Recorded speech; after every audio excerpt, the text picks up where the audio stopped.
Support Congress party का लेकर के आप अब मैं अभी राजभवन से वापस आया हूँ। माननीय लेफ्टिनेंट गवर्नर साहब से मेरी मुलाकात हुई। मुलाकात के दौरान मैंने उन्हें नेशनल कॉन्फ्रेंस, कांग्रेस, सीपीएम, आम आदमी पार्टी और जिन इंडिपेंडेंट्स के तरफ से नेशनल कॉन्फ्रेंस को समर्थन की चिट्ठी मिली है, उन्हें उन चिट्ठियों को मैंने लेफ्टिनेंट गवर्नर साहब के हवाले किए और उनसे गुजारिश की कि जल्द से जल्द वो तारीख मुकर्रर करें ताकि यहाँ ओथ लिया जाए और लोगों की चुनी हुई हुकूमत जो है अपना काम संभाले। किस तारीख को सर ओथ सेरेमनी? अब ये लंबा सिलसिला रहेगा क्योंकि ऐसा नहीं है कि एक इलेक्टेड गवर्नमेंट को दूसरे इलेक्टेड गवर्नमेंट का जो है में तब्दील होगा।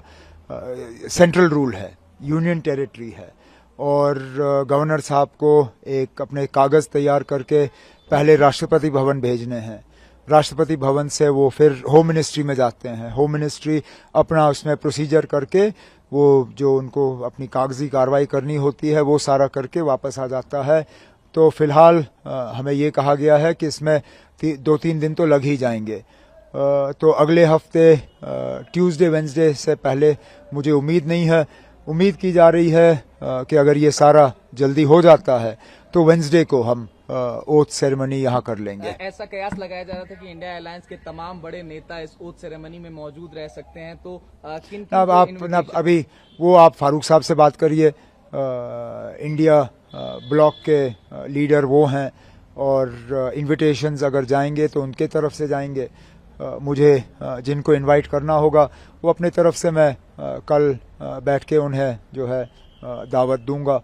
लेकिन फिलहाल तो अब ओथ की तैयारी हो रही है। सर, आज कांग्रेस लीडर्स भी मिलने आए थे, तो क्या कोई डिमांड्स या कुछ नहीं? उन्होंने अब डिस्कशंस तो हमारी रहती हैं, हम मिलके हुकूमत बना रहे हैं। उनका जो है लेटर ऑफ सपोर्ट हमें हासिल हुआ है और उन्होंने आज अपनी बैठक की। उनकी अपनी बैठक में उन्होंने अपने हाईकमांड को इजाज़त दी कि वो सीएलपी का जो है फैसला करें, सीएलपी लीडर का फैसला करें। तो हमने जो अपनी अंदरूनी बातें करनी थी वो हमने की। सर, काफी इंडिपेंडेंट कैंडिडेट्स भी अब ज्वाइन इन कर रहे हैं एनसीएम ने देखा पिछले कुछ दिनों में, तो क्या स्पेकुलेशन है कि और जो बाकी हैं वो भी ज्वाइन कर देंगे, ऐसा कुछ? न, ऐसी बात नहीं है।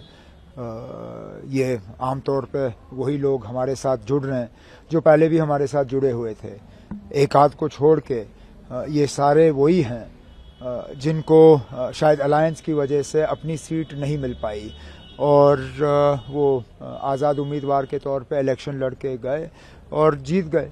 अब वो अपने नेशनल कॉन्फ्रेंस के साथ में वापस आना चाहते हैं और एक आध ऐसा है जो नेशनल कॉन्फ्रेंस में रह के हमारे साथ एक नया रिश्ता कायम करना चाहता है, जिसकी हमने सराहना की, जिसको हमने वेलकम किया और इन्हें लोगों के वोट हासिल हुए क्योंकि लोगों की उम्मीदें हैं कि उनके इलाकों में काम होंगे और मेरा फ़र्ज़ बनता है कि उनके मैं जो है हाथ पकड़ के उनके इलाकों में उनकी मदद करूं। न, ऐसी बात नहीं है।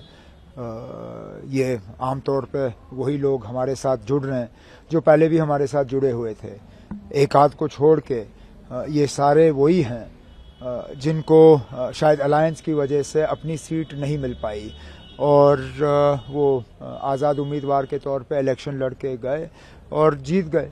अब वो अपने नेशनल कॉन्फ्रेंस के साथ में वापस आना चाहते हैं और एक आध ऐसा है जो नेशनल कॉन्फ्रेंस में रह के हमारे साथ एक नया रिश्ता कायम करना चाहता है, जिसकी हमने सराहना की, जिसको हमने वेलकम किया और इन्हें लोगों के वोट हासिल हुए क्योंकि लोगों की उम्मीदें हैं कि उनके इलाकों में काम होंगे और मेरा फ़र्ज़ बनता है कि उनके मैं जो है हाथ पकड़ के उनके इलाकों में उनकी मदद करूं। सर, एक आखिरी सवाल।